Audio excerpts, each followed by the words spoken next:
Hey everybody, Mandy Ray of Ecstatic Astrology here, back to bring you long form content. I'm excited. I'm in a new office, new background. I'm going to keep adding photos and pictures and art all around here. Uh, I know people are accustomed to the tapestry backdrop. Let me know what you think about this. Um, yeah, back after a little hiatus. I had a really rough 2025. Um, Not as rough as some, but certainly not easy for me. We had a lot of shifts over in my house. My daughter is going to be going off to college soon. So even though it is feeling a little better, it's still going to be a crazy year, I think, for everyone. And I know I'm not the only one with the experience of having a difficult 2025. Uh, so yeah, but I'm glad to be back doing some long form content. I'm going to try to keep it to the new and full moons. I'm not going to promise um, that I can make it happen every time. Things are still being shuffled around in my life and my house, but I'm getting more organized by the day. And that's what this new moon is a little bit about. It's about getting prepared. So, this new moon seed planting time is in Capricorn. That happens January 18th. I'm recording this Thursday, January 15th, around 1 p.m. Central US time. And we are quickly heading into this new moon, the dark moon, if you will. Capricorn, where what sign this new moon is in, is about structure. And it is archetypally related to government. And it's not a quiet new moon as new moons typically go. Pretty quiet. We go in, we rest as humans. Ancient humans hunted in the light of the full moon, and at the new moon, we rested and we plant seeds. But this one is a little different. It is trine, 120 degrees from the planet Uranus in Taurus. Uranus represents change, sometimes unexpected events, innovation, freedom. There's a lot of interesting and exciting words for Uranus, and I think this new moon is going to be channeling that energy. But it's also sextile, which is 60 degrees from Saturn. Saturn is the ruler of Capricorn and Aquarius, which is going to have some activity toward the end of the month. So let's dig into it. I'll show you the chart because why not?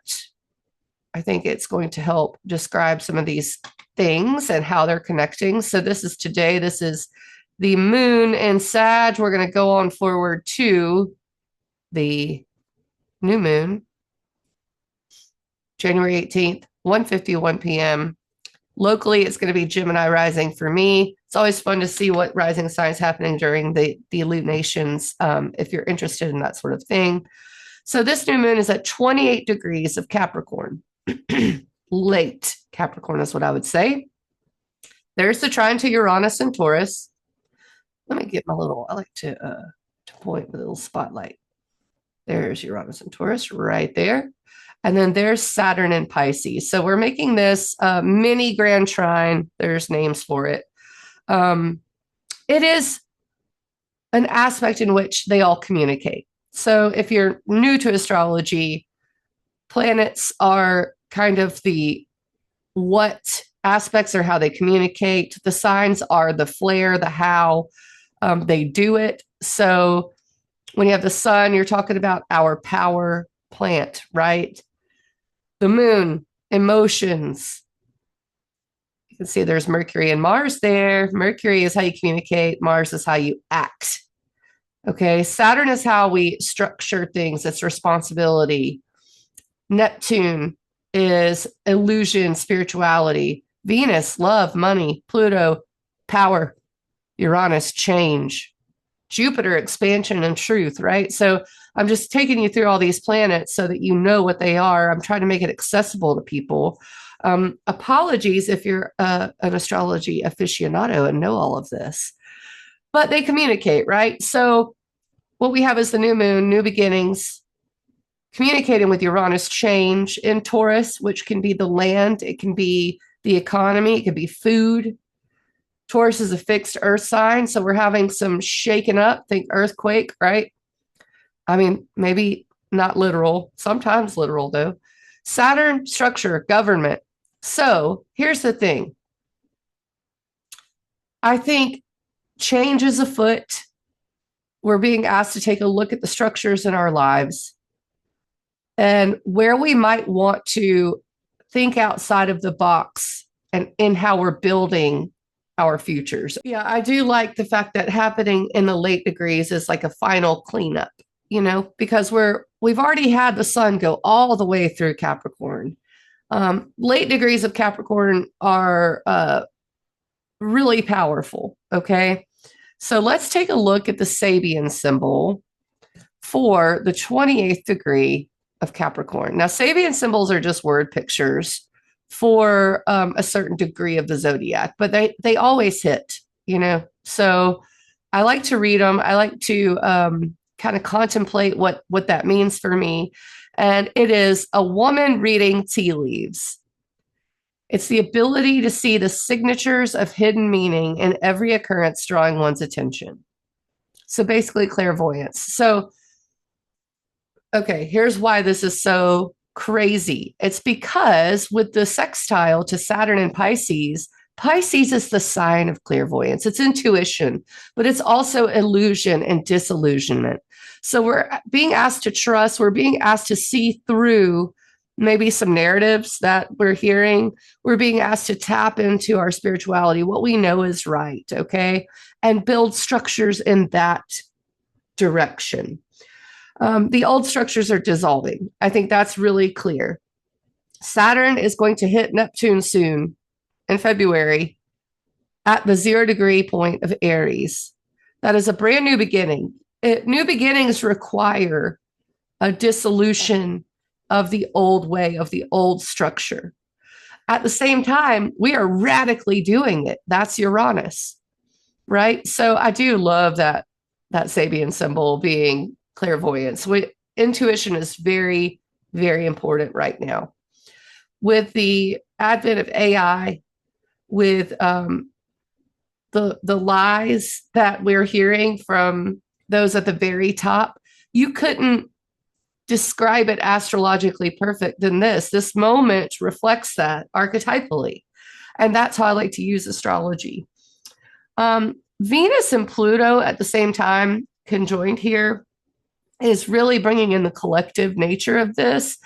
Aquarius is a fixed air sign, so it does represent large groups of people. And this is a really collective moment. I will get to the historical significance in a minute, but you know what I'm getting at, okay? It is everyone has to be involved in this.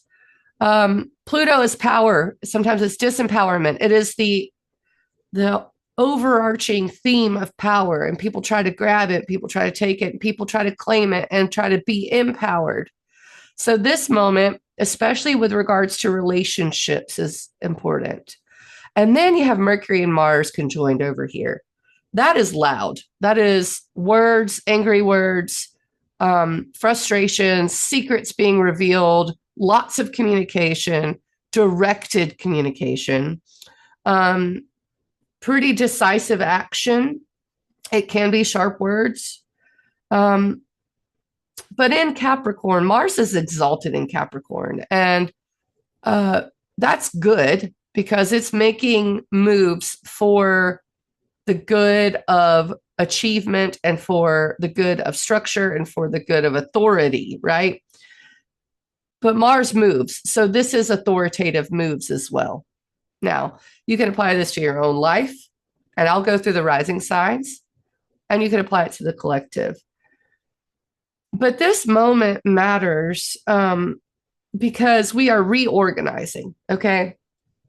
And you have to ask yourself with Saturn in Pisces and Neptune in Pisces right at this moment, sextile, communicating with all of this other stuff in the sky, what systems, what structures in our lives are decaying that we just need to go ahead and let the water wash away, right? That's a very important question. I would say who holds authority is an important question. What can we innovate with Venus and Pluto in Aquarius. That's an important question. So control, sustainability, authority, all of that comes into play at this new moon. In your own lives, yes. But before I get to the rising signs, I want to bring up some historical significance to this. Neptune last went into Aries the day after the first shots were fired at the Civil War. Neptune is moving into Aries, I want to say January 26th, if I'm not mistaken. Let's double check that.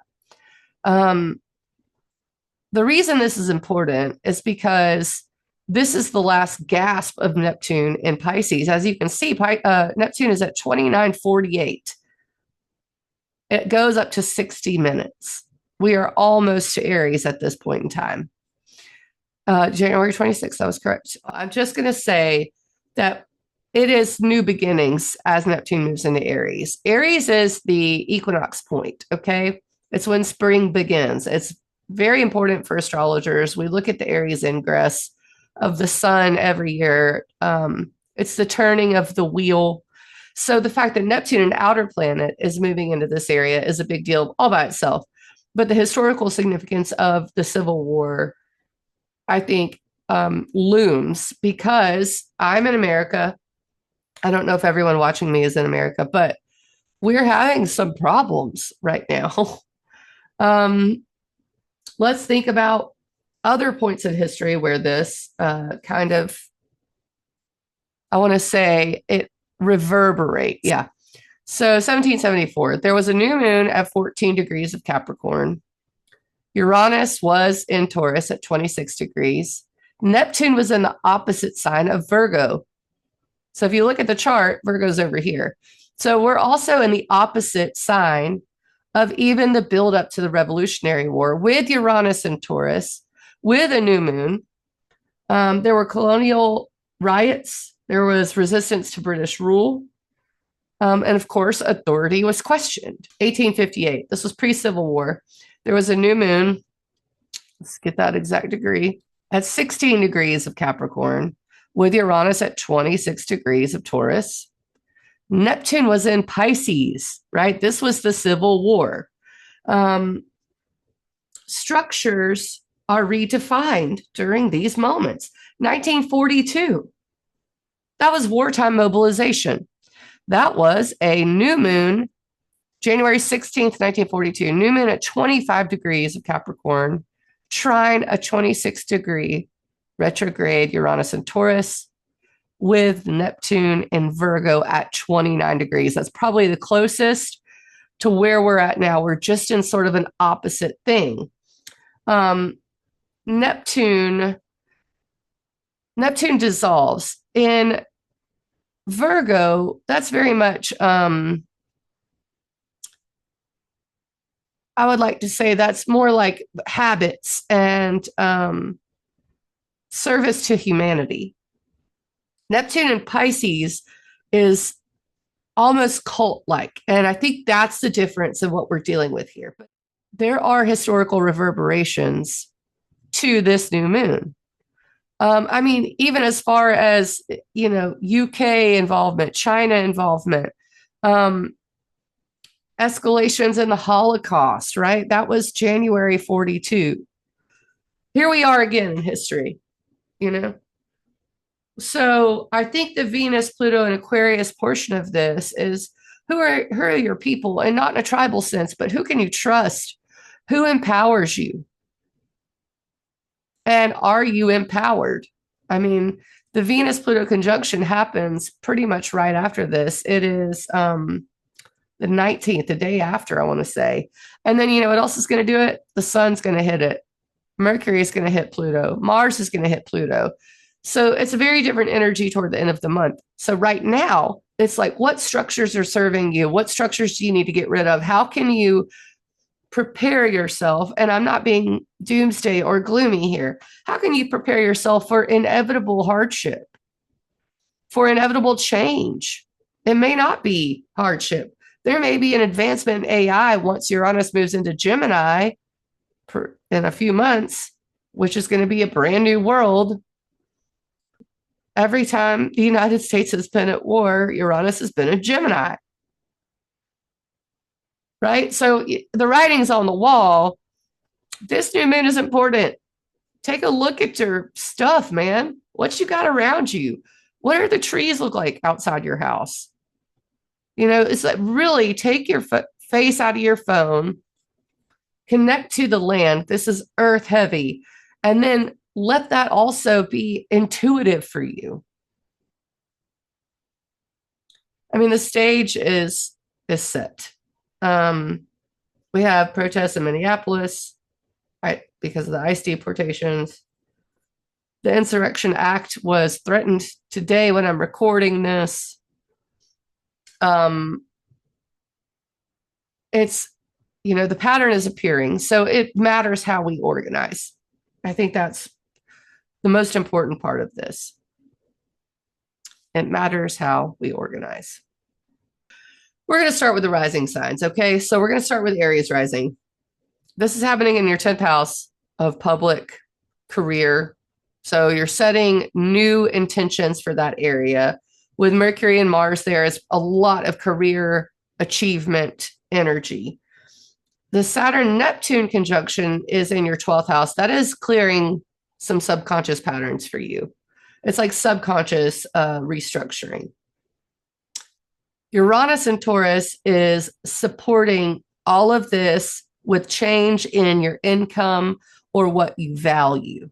Okay, so there could be some money stuff for Aries risings, about how you spend your money, about how you direct your life. It's very much public value and clearing subconscious patterns that keep you held down.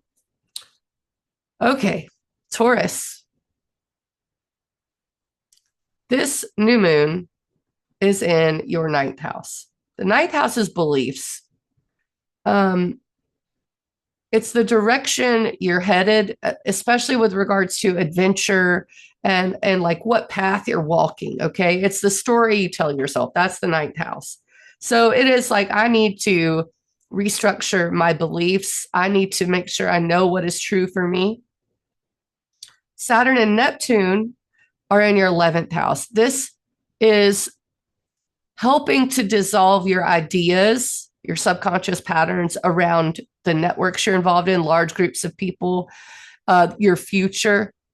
So some structures in that area, future, your goals, and your large friend groups or groups of people you're involved in are changing. And it's time to see what structures need to dissolve there. Uranus is in your 1st house, Taurus rising. So the change is in your personal identity. This makes a whole lot of sense for Taurus risings that I know. It is, who am I out in the world? How do I want to appear? Who do I want to be around?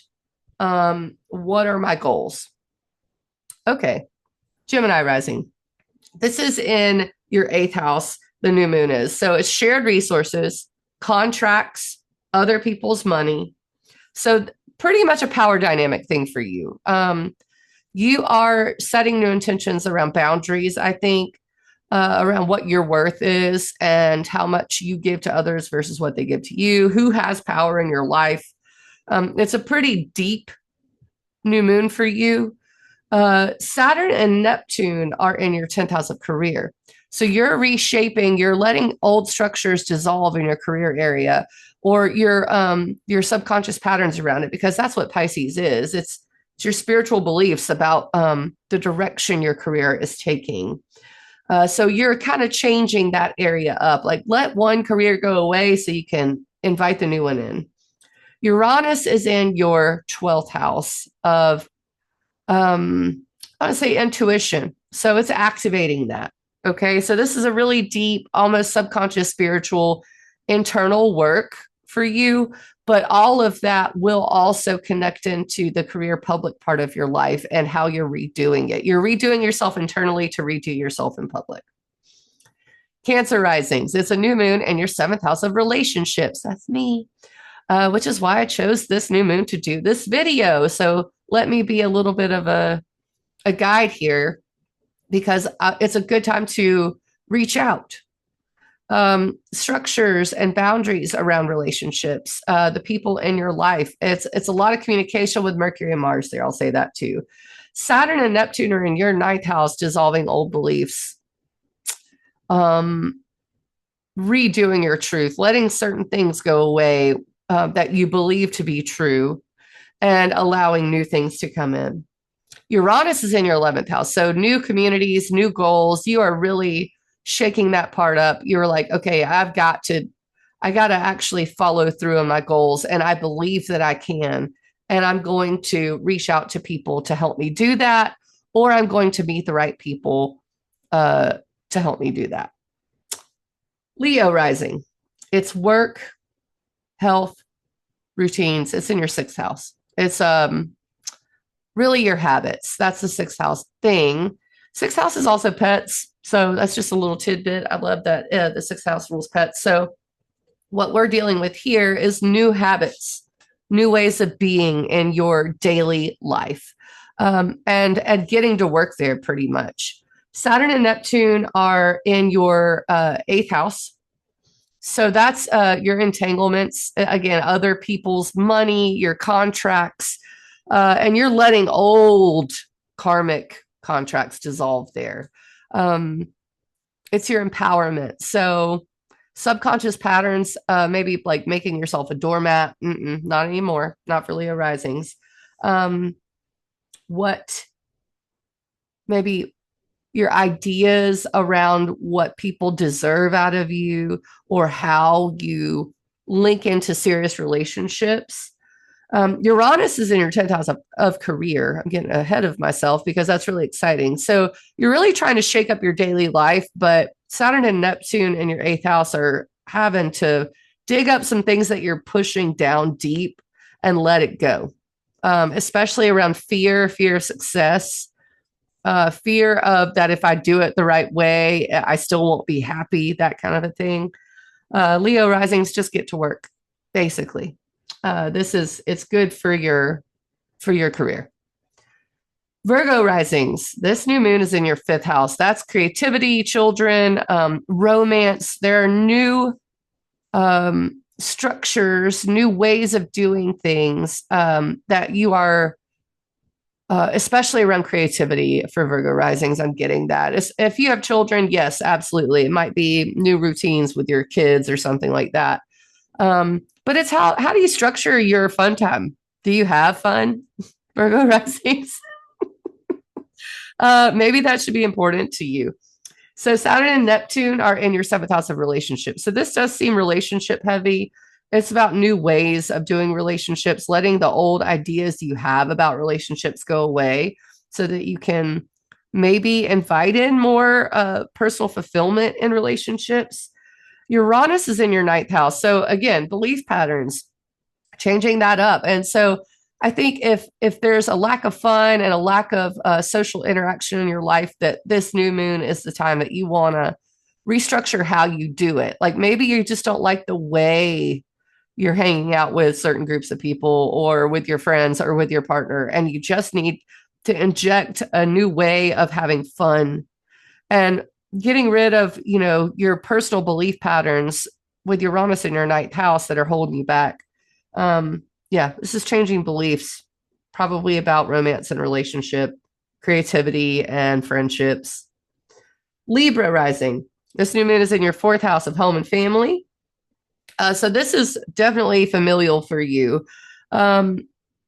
Emotional security is also a 4th house topic. So how do you do that area? Because Capricorn wants you to do it, right? It wants you to make moves on home, family, like maybe there's conversations you need to have with your family. Saturn and Neptune are in your 7th house of, 6th house of daily life and habits. So if you're trying to change something about the way you're going about life, this is a good new moon to do it and to come at it from an emotional foundation standpoint. Uranus is in your 8th house, shared resources. It does feel like maybe people you live with, there's conversations that need to happen, new ways of doing things around the house and with the family and home. Scorpio risings. This new moon is in your third house. The third house, I love rules sacred places. I like that, but also communication, how you think, how you talk. So this is getting to work there, new ways of doing it, new ways of organizing it. Saturn and Neptune are in your fifth house of creativity, romance, fun, and joy.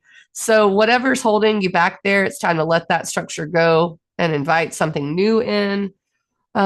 Uranus is in your seventh house of relationships. So it does feel like the way you communicate in relationships and with your partners and about what's fun for you and about your heart, about what makes you passionate, that you're communicating about that.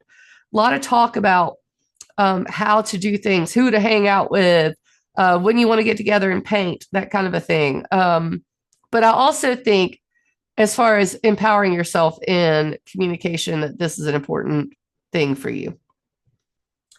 Sagittarius. Oh, by the way, Scorpio rising, by the way. It is like maybe actually putting creativity and fun in focus for you, and romance, and maybe being opening to listen to other people as well. Okay. Sagittarius risings. This new moon is in your second house of money. This is really good for Sag risings. It is basically recalibrate your self-worth, right? And how you spend your money and how you want to organize that area of your life. Saturn and Neptune are in your fourth house of family and emotional foundations and home. So letting something go away there that's not serving you. Maybe you want to change your room into your office, things like that, so that you can bring in more money. And then Uranus is in your sixth house of daily life and habits.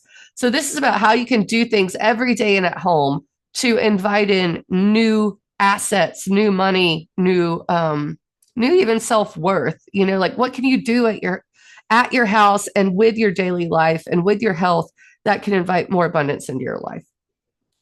Capricorn risings. This is in your first house of self. This is also really good for Cap risings. It's like a personal identity reset, which I think is really wonderful. Yeah, so maybe you want to be seen somehow. Saturn and Neptune are in your third house of communication, and it seems to me like old ways of hanging out and having fun are on deck for you. Like maybe you're ready to go out and hang out with friends again. Maybe you want to have a regular meetup with people, because Uranus is in your fifth house of joy, fun, creativity, children. What is fun for you? Are you showing up to like, maybe you need to be organizing the parties, All right. So we got two more. Aquarius risings, 12th house. This is going to be very inward for you. You are reorganizing your spiritual area, your subconscious. It's about inner like reset, and tapping into your intuition, probably more than a lot of people. Saturn and Neptune are in your second house of money. So if there's confusion there, it's likely subconscious, and this is trying to unlock it for you. Letting old ways of doing things with your money and your self-worth go away. And then Uranus is in your home and emotional foundation area, your fourth house. So there's change there, that all of these places are supporting each other. Maybe it's like, I need to just sell the house and quit holding on to it because it's sentimental, things like that.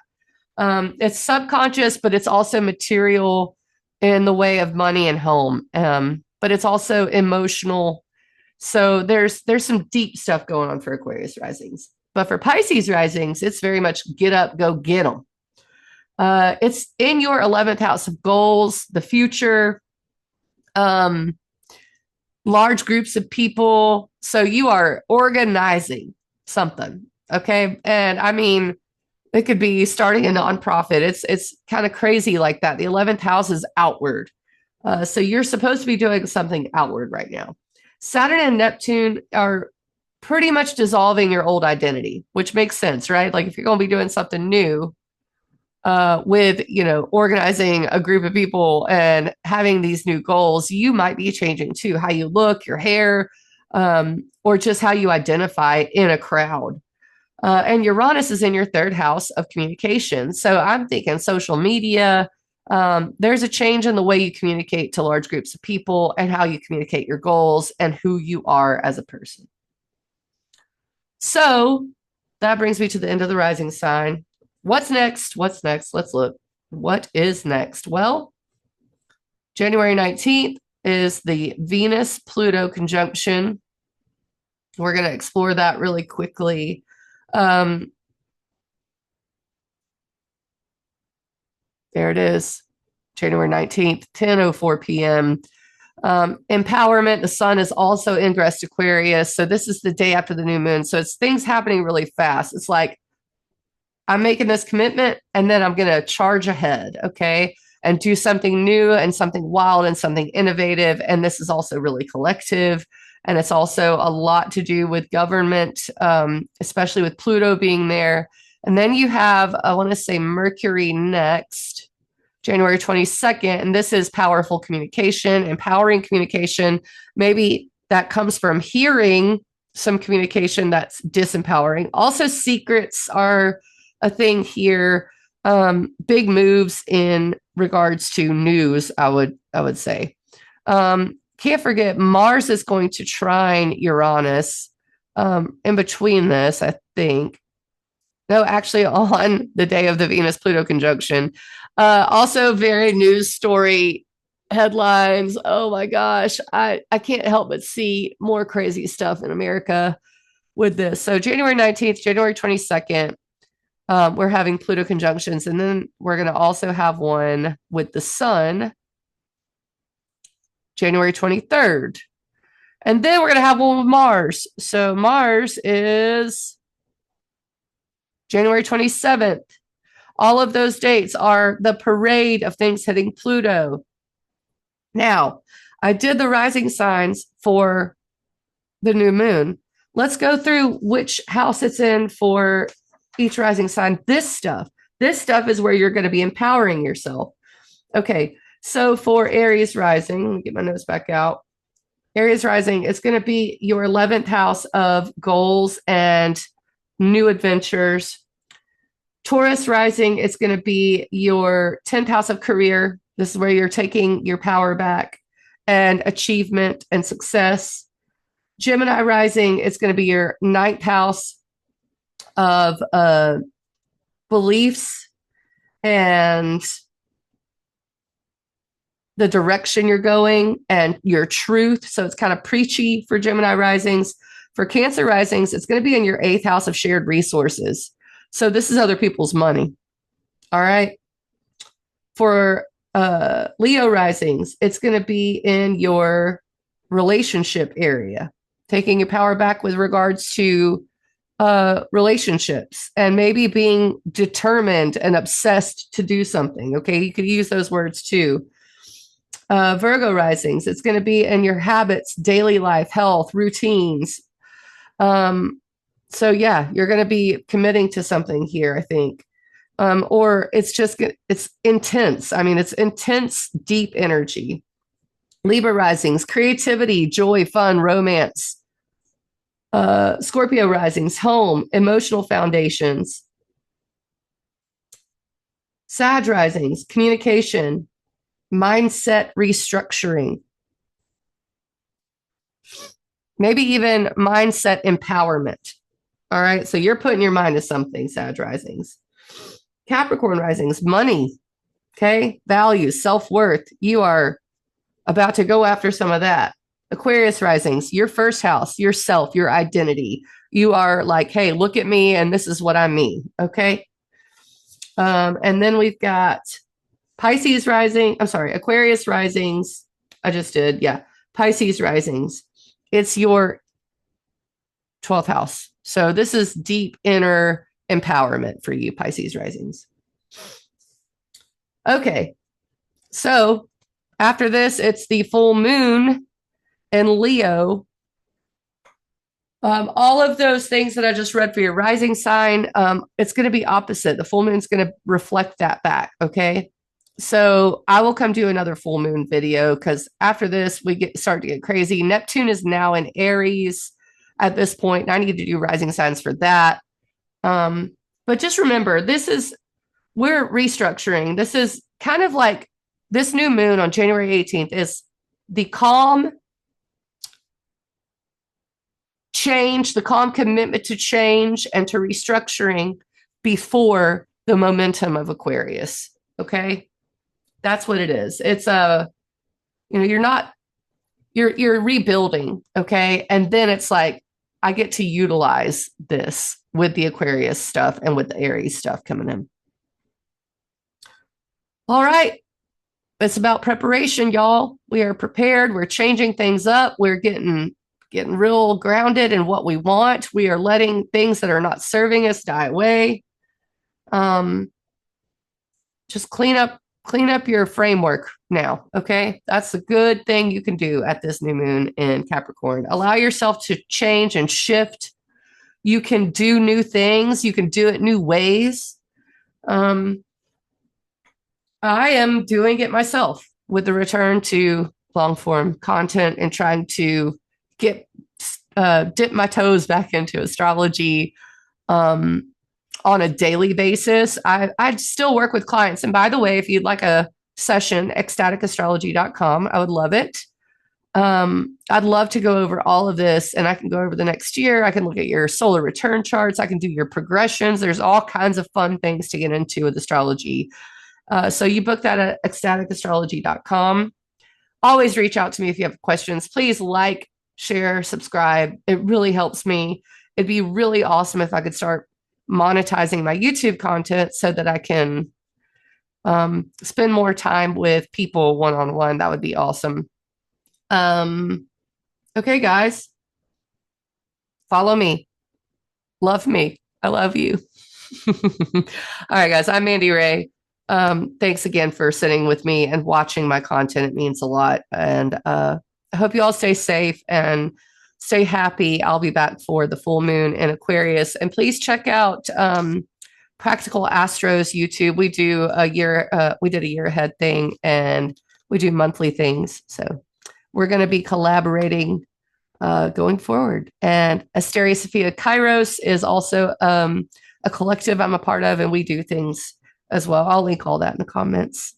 Thanks, guys.